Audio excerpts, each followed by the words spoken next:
Welcome to the Baker Files, where two generations explore true crime from two different perspectives. I'm Adrienne, and I'm here with my son and co-host, Tyler. Hello, welcome back. Each episode, we open a new case file to look beyond the headlines, digging into the evidence, the decisions, the psychology, and the moments that changed everything.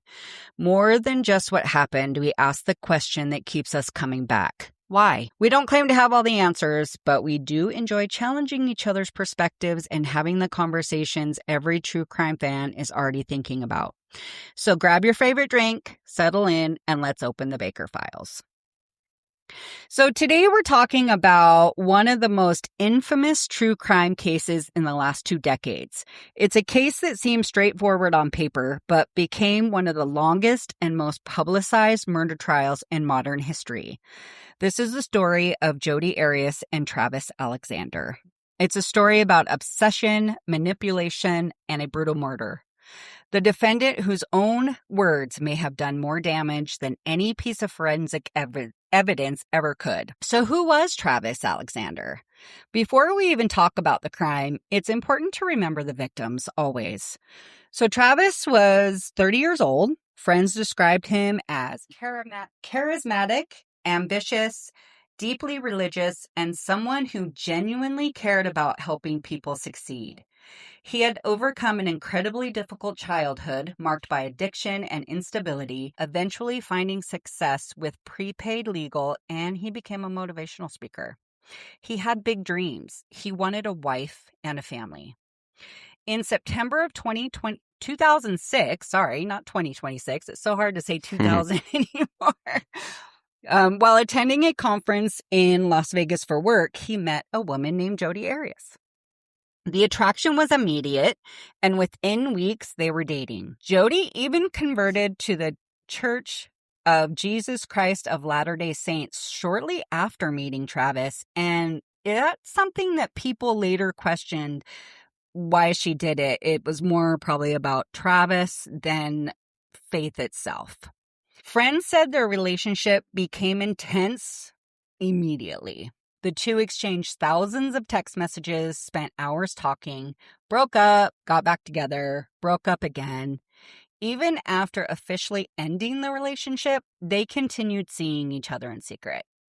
As time went on, Travis's friends began expressing concern. According to testimony, Jodi appeared increasingly possessive. She had allegedly read his emails, accessed his social media, showed up unexpectedly, slashed his tires on more than one occasion, according to people close to Travis. Travis reportedly confided in friends that he wanted to move on. He wanted to get away from Jodi, but she didn't seem willing to let him.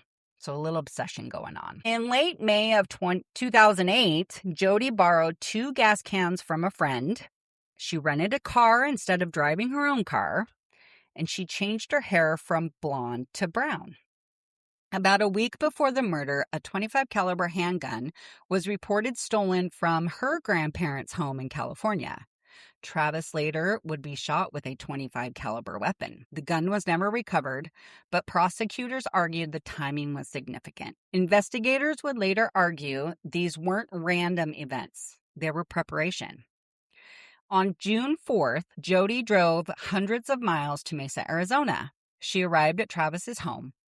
Ironically, some of the final moments of Travis's life was preserved forever because the couple spent part of the afternoon taking photographs with his digital camera. Photos showing them smiling, laughing, hanging out, posing together.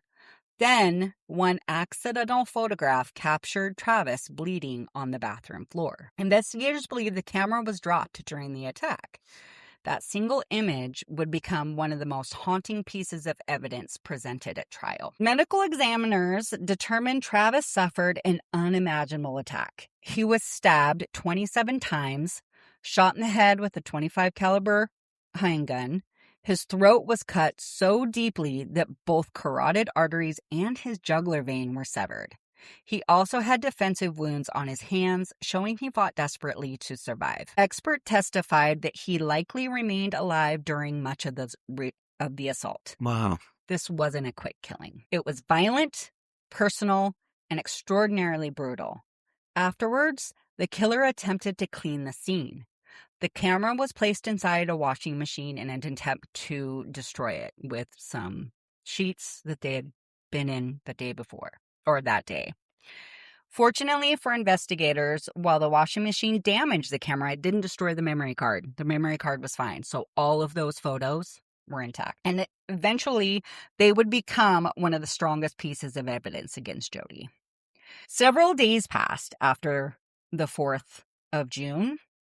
Travis started missing meetings. His phone went unanswered, and friends became worried.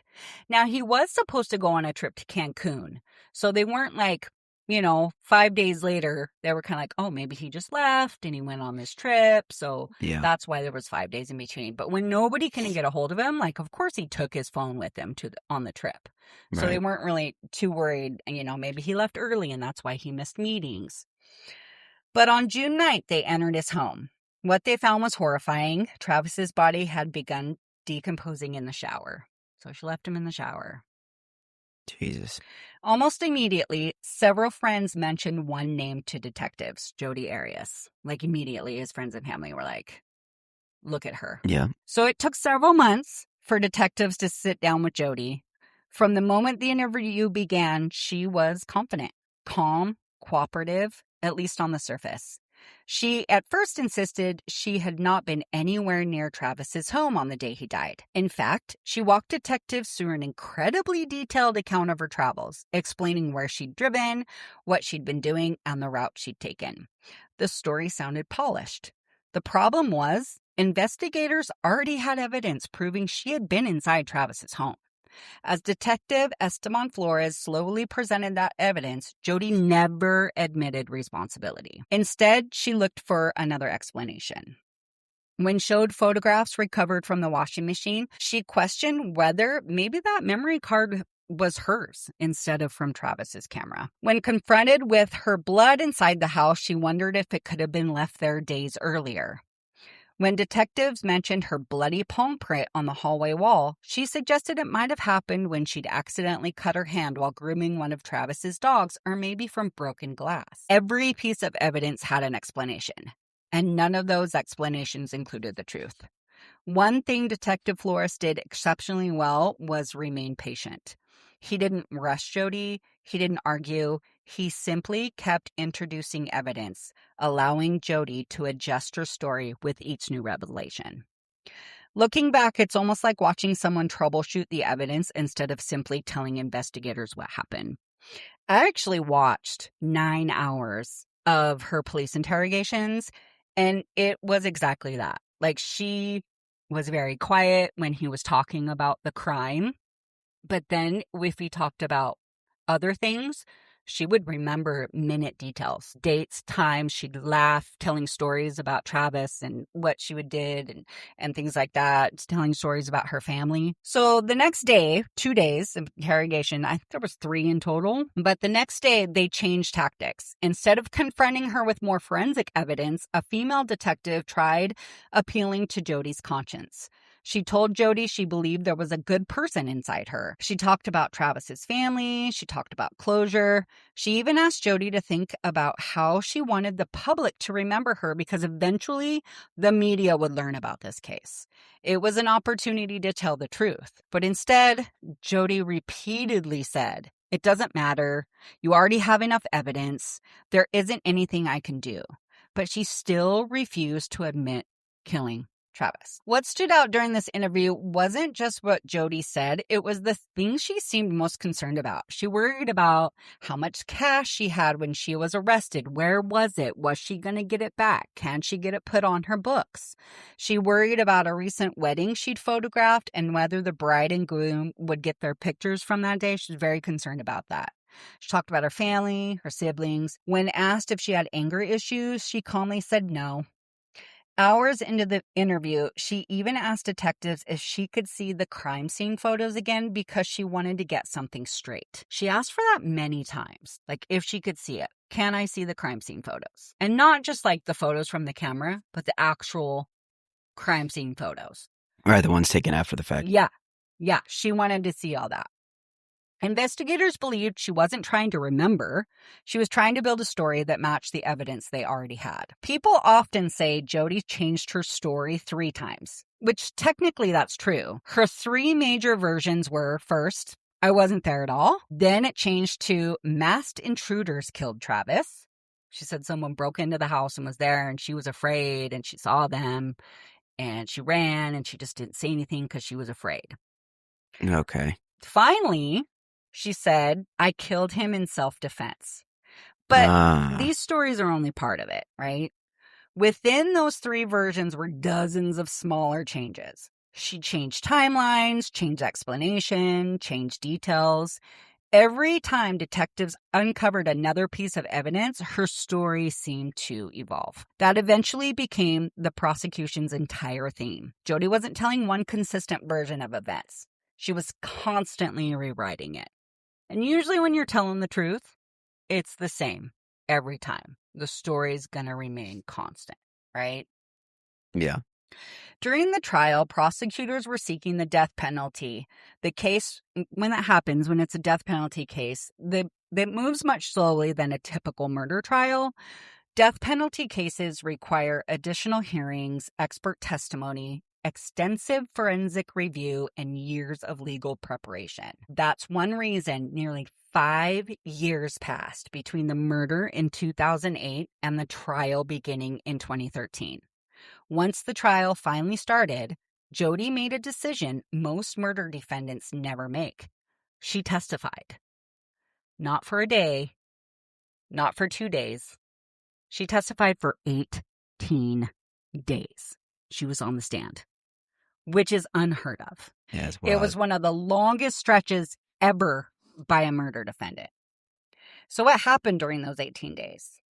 The defense centered almost entirely on one claim. Jodi said she killed Travis in self-defense after years of emotional and physical and sexual abuse. She described Travis as controlling, jealous, violent. She claims she lived in constant fear. The problem? Very little independent evidence supported those allegations. Friends who knew Travis described him very differently. Many testified that it was Jodi who appeared unable to let the relationship end. As prosecutor Juan Martinez began cross-examination, another pattern emerged. Jodi had an incredible memory with details supporting her story. She could recall conversations from years earlier, arguments, specific dates, specific feelings, but when Martinez asked about evidence that contradicted her testimony, her answer often became, I don't remember. And that was, I only watched 2 days of her testimony when she was on the stand, and it was her defense attorney that was questioning her.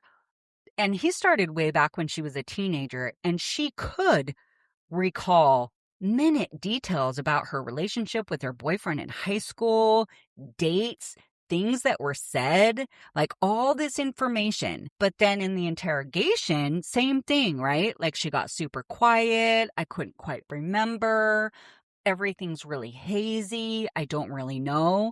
But you ask her about anything else and she could give you details down to the second with everything else. Right. So it was very, very weird. That was the first thing I noticed watching the interrogation tapes, that it was very much like that. Martinez repeatedly challenged that selective memory, suggesting she remembered what helped her and forgot what hurt her. 100%. He also questioned why, if this truly was self-defense, she didn't call 911, didn't report years of abuse, cleaned the crime scene, put the camera in the washing machine. She left Arizona, continued on her road trip. She even left Travis a cheerful voicemail after.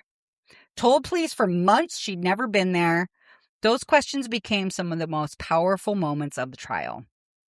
Jodi also testified that part of the attack was a blur. So she did say that, describing kind of being in a fog. Prosecutors argued that this conveniently explained away details she couldn't reconcile with the physical evidence. There were lighter moments that caught public attention too. At one point, Jodi compared herself to moving like a ninja, a comment that was widely replayed and criticized. She also smiled, laughed, and joked at times during the proceeding, leading many viewers to question whether she fully grasped the gravity of the situation. She did that during the interrogation, too. Maybe Jodi just wanted the spotlight. No one can know exactly what was in her mind, but it's a question that still comes up even today. After the trial, Jodi gave interviews. She sells artwork from prison still to fund her, campaign. Sells artwork? Yeah, she sells artwork. She receives Who the hell is fan buying mail. that? Documentaries continue to feature her story still today. There's several. There was one, that was during when it first happened and then after the trial, and there's still some that come out. She gets paid for that? I don't think she can take money from that. I think I would have to see, but I don't think because she's in jail for it, I don't think she'd get paid for it. But seems like she wants to be in the spotlight, right? Right. She became one of the most recognizable defendants in America. Some believed she embraced the attention. Others argue the media created that celebrity, whether she wanted it or not. Either way, the trial became a media sensation unlike almost anything seen before. The verdict. On May 8, 2013, the jury found Jodi Arias guilty of first-degree murder. The sentencing phase proved more complicated. 2 different juries were unable to unanimously agree on the death penalty. And because Arizona law requires a unanimous verdict for death, Judge Sherry Stevens sentenced Jodi Arias in 2015 to life in prison without the possibility of parole. So the murder happened in 2008. She wasn't convicted and sentenced until 2015. Ridiculous. Yeah. What stays with me isn't just how brutal Travis's murder was. It's how every time investigators uncovered another piece of evidence, Jodi seemed ready with another explanation. It wasn't one lie. It was layers upon layers of explanations that shifted as the evidence closed in. And maybe that's what makes this case so fascinating.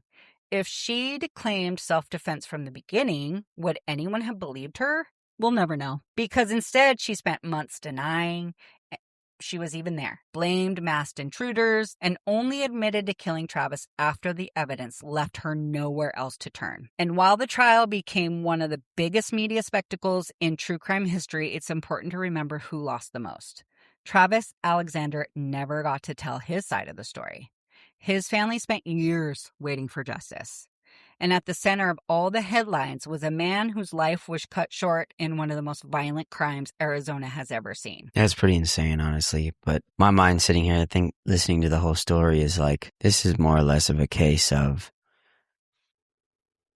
I think we all can agree on who did it, why she did it. It really goes more into the depths of the philosophies of interrogation and a confession with these people that decide to do these heinous crimes, She ultimately is somebody who is very disturbed and latched onto somebody, had an obsession, wasn't able to have that person anymore. And I feel like we've seen this in many times in history's past, Right. If I can't have you, nobody else Nobody can. else can. Situation. It's not hard to determine the why. It's why she did it. Correct. Yes. Do these people do what they do after the fact? Because it's a spectrum of, on one side, you have people who come out and immediately confess. And then on this, where you have the extreme of she wasn't convicted for 7 years. Yeah.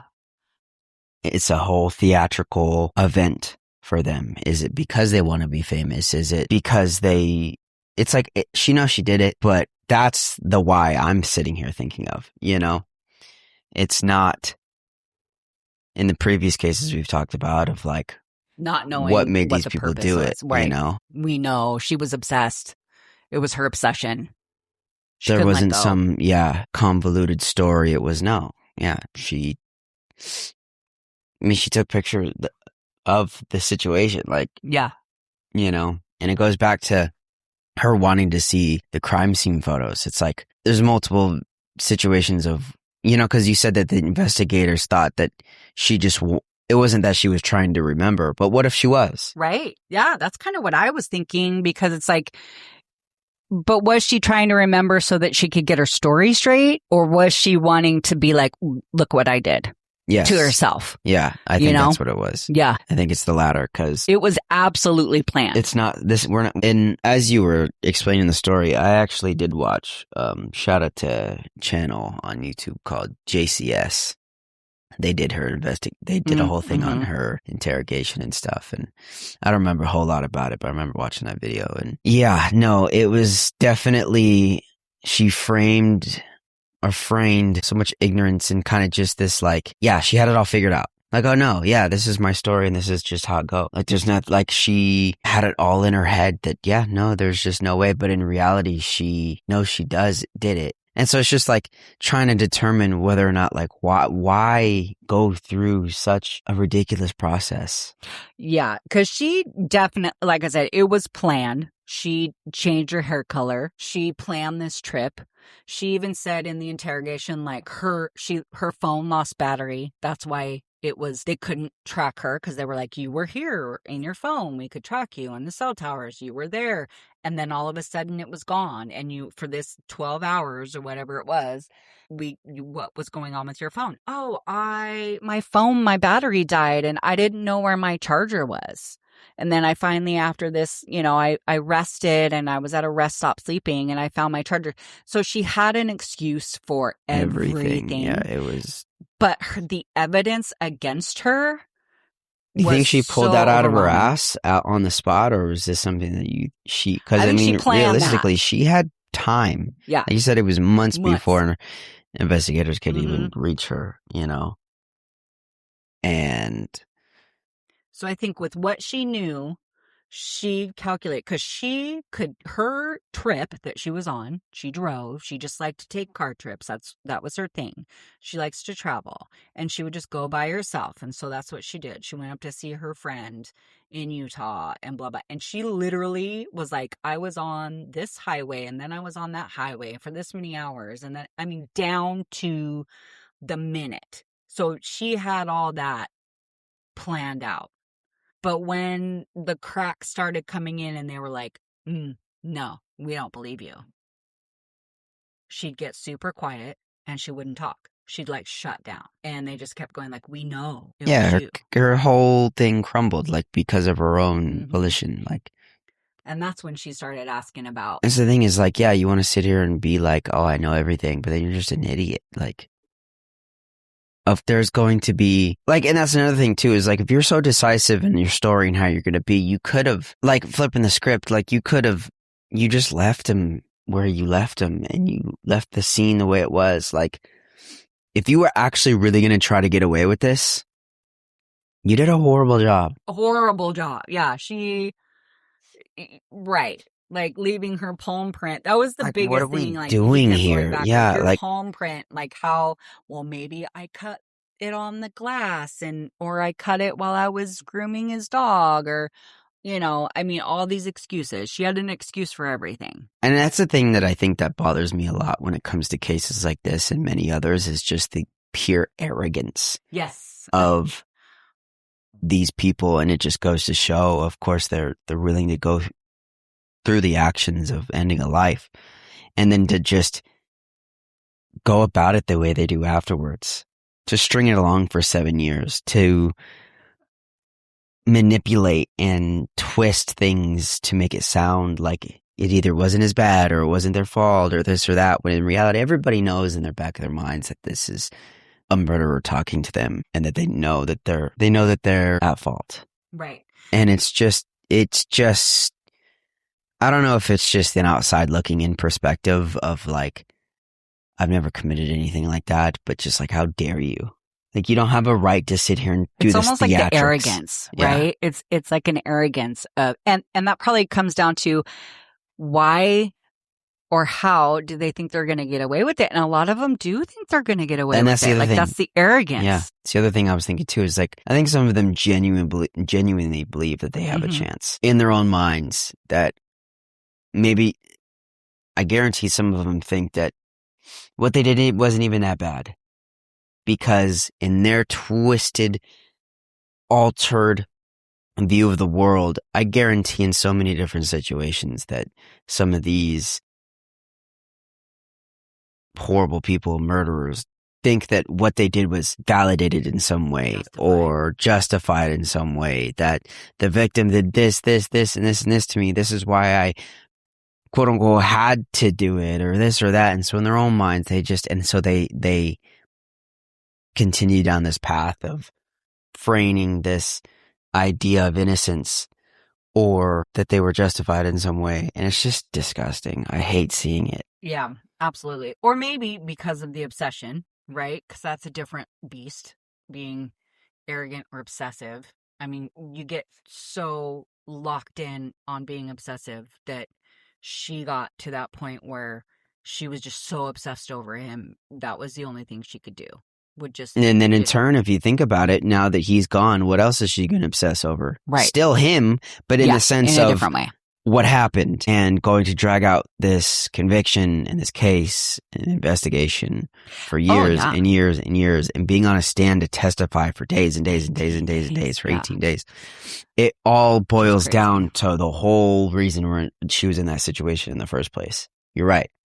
I think that's what it comes down to. Funny enough, this feels like the more easy, I don't want to say easy because it's still the why interesting, but it's a different why. I think instead of like, why did she do it? We know why she did it. It's because of the obsession, the jealousy, the I want you, and it's the why did you think? And of course, we can always talk about that too. It's like, why did people feel like if you are so obsessed, why would you then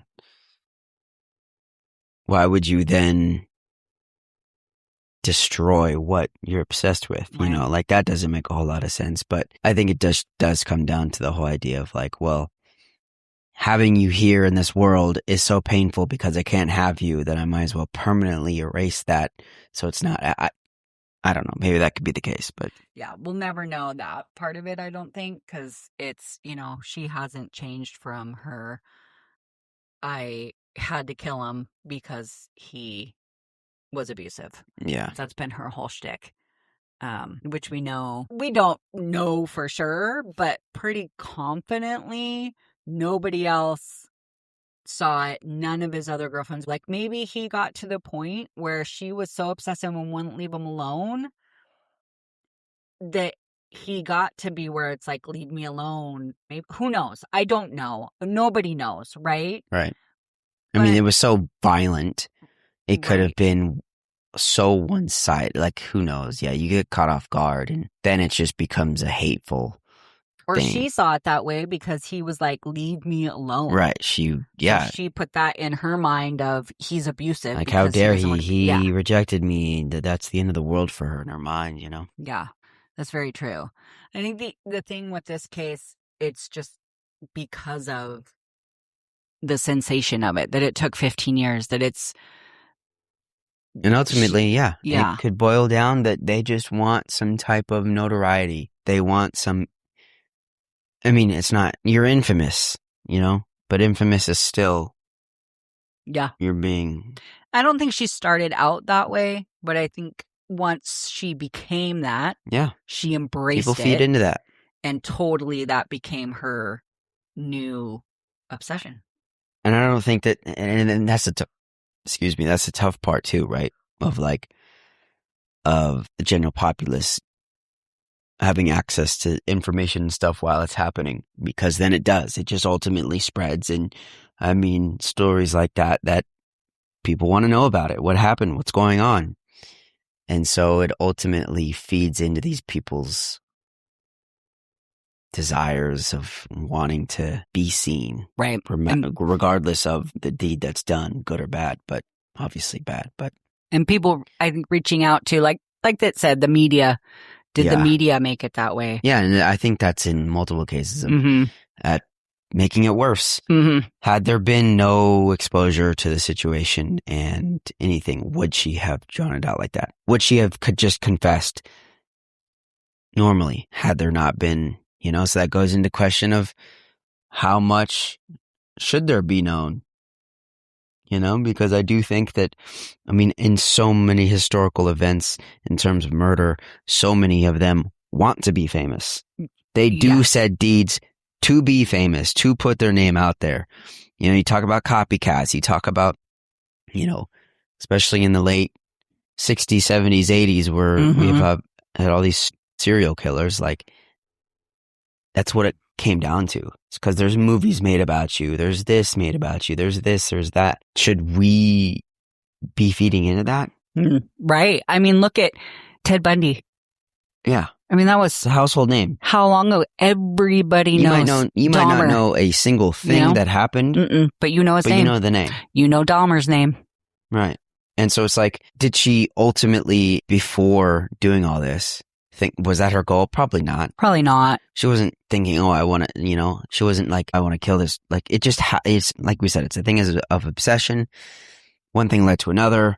It She couldn't morphed handle into it it. anymore. Had to, you know, she had to fix it. In her mind, she had to do the only thing she thought she could do to fix the situation, to end the suffering in her mind, which is just ridiculous.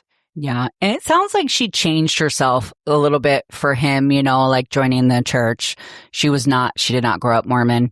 She became, you know, she converted to his religion for him, you know. I mean, which is not, people do that, right? Yeah. But a lot of people said in her life, like, she did it for him. Yeah, Like, it became an obsession, you know? So how many times did she do that? Like, did she change herself for whoever she was with? Probably. You know, like, did she become someone else, whoever she thought they wanted? Of course. There's people like that. I think that's a common psychology ideal of just like, the only way to fit in is to just conform to the things around you. So with this being caught, and then she's playing into the media because that's now her new exactly way to be and to do that, because she's in jail. Like, she's in jail for the rest of her life. That's not going to change. But she has she blogs. So I think she has a blog. Yeah, and so that's the thing now is, now she's fully delved into that whole identity. But then again, has still yet to confess to doing so without saying that it was self-defense or this or that. Right. And so it's like, you can't play both sides. And it's like, okay, you're just insane. You're just insane. Yeah. And she live in some altered, crazy, weird idea where you are going to do these things and gain these things and make artwork. Like, who in their right mind is buying that first of all? Yeah, right. People are. I'm sure they are. Yeah. Of course. Writing her fan letters? Who's writing fan letters?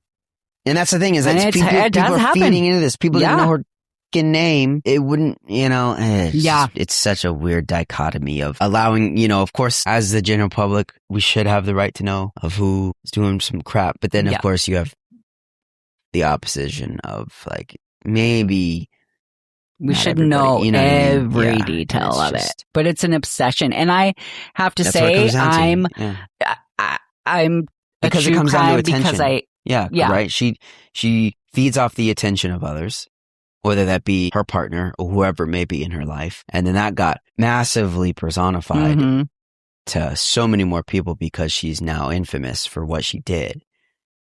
And I guess that comes down to is why she never confessed, because it'll end if she confessed. It'll just be over. Oh, yeah. Yeah. Because then everybody will know and nobody will wonder. We won't talk about her anymore. Yeah. It'll just be over. Case closed. True. Locked, keyed, done. Probably a lot, because there's so many cases where we never find out the why. We never find out the why. And there's so many we'll never know. Yeah, I feel pretty confident in that idea is that, that's the only reason she hasn't, because it won't end. It wouldn't end. That's exactly.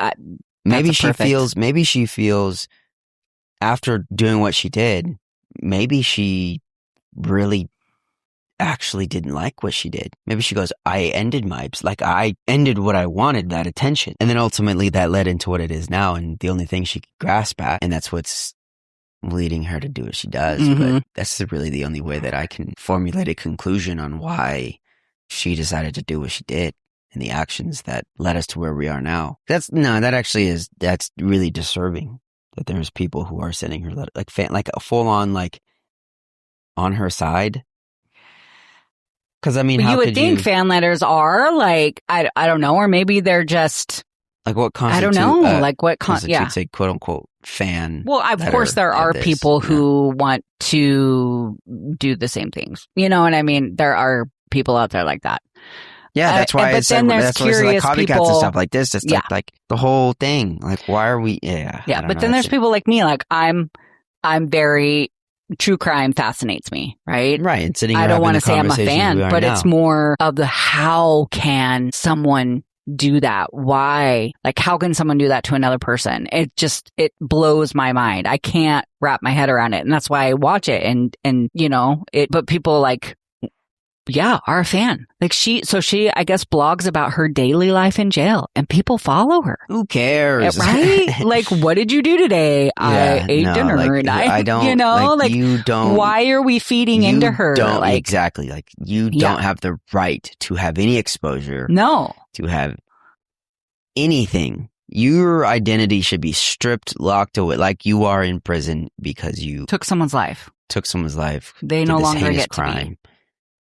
That's just wrong. Yeah. And then another thing too that I was thinking about while you were talking about the case was like, how in the world can these people, not only her, but so many others, how are you able to do something so evil and then just live your life? Yeah. It took them months to find her, but she just lived her life. Went on. I would like the guilt. Yeah, I would. Like, there's no way. I get upset if I hurt someone's feelings, you know, and I'm always like, I'm tough, I'm mean, I feel bad if I make someone feel bad, you know, like, so, I mean, because that's the thing is those people don't feel, these people who they don't have a conscience. They don't have empathy. They don't have, they don't have those. But I don't think they're all true psychopaths. No, they're not all you know? straight psychopaths that have no, you know, sense of empathy or anything. Are you justifying it, right? Because I think every human can justify things that you do so that you don't feel bad, because you don't want to feel bad. Yeah. You don't want to go through life feeling bad. So you justify, well, they were mean to me, or they're not a very nice person, or they did this or they did that. So it's okay. Like, do they have those thoughts? Like, she had like you said, she had months before she was arrested thinking about it. Was she just obsessing about what she would say to get out of it? Was she just, you know, did she distract herself so much? Who knows? Like, and that's again, things that we'll never know, which is what interests me. Like, how do you live? Yeah, I think it just comes down to living in a delusion. Yes. In the fact that she wouldn't have done this crime if she wasn't deranged and delusional to begin with. And so she, feels justified in her actions because in her own delusion, she did it for a reason, and the reason is justified in her mind. Yeah. And so that she is probably not the bad person in the story. She did what she needed to do to survive, or whatever 300 different stories that she chose to say. Absolutely. I'm sure all of those in her mind had meaning and was like, this is why I did what I did. Because in her mind, it makes sense. Right. But in the outside looking in, you're like... we're like, what? What are you doing? Out of your mind. Yeah. You're crazy. Yeah. But... All right. Well, things we'll never know, right? Yeah. And things... I will never, ever endorse someone's... if they try to make money off... You know, because I know she does make money off her blog and stuff for her defense, to try to, like, overrule her stuff. And we need to remember the victims and the victim's family. Yeah, I think that's the most important victims, when we, of course, always. When we talk about this, right? Because we say the name of the killer, but we got to remember Travis. He was the one that lost. His family was the one that lost in all of this. Yeah. And that brings us to the end of another episode of the Baker Files. The case may be closed for today, but the questions, the choices, and the why behind it all, what keep us coming back to these stories. If you enjoyed this episode, make sure you follow the Baker Files and leave us a rating or review. It really helps us get more listeners to find the show. We also, suggest other people you want to talk about, stories, crimes, everything else. You can find us on Instagram at the Baker Files Podcast, and TikTok at the.baker.files, where we'll be sharing episode updates, case discussions, and more. We're also on Facebook at the Baker Files. You can listen to us on Spotify, Apple Podcasts, and YouTube. I'm Adrienne. I'm Tyler. Until next time, we're closing the file.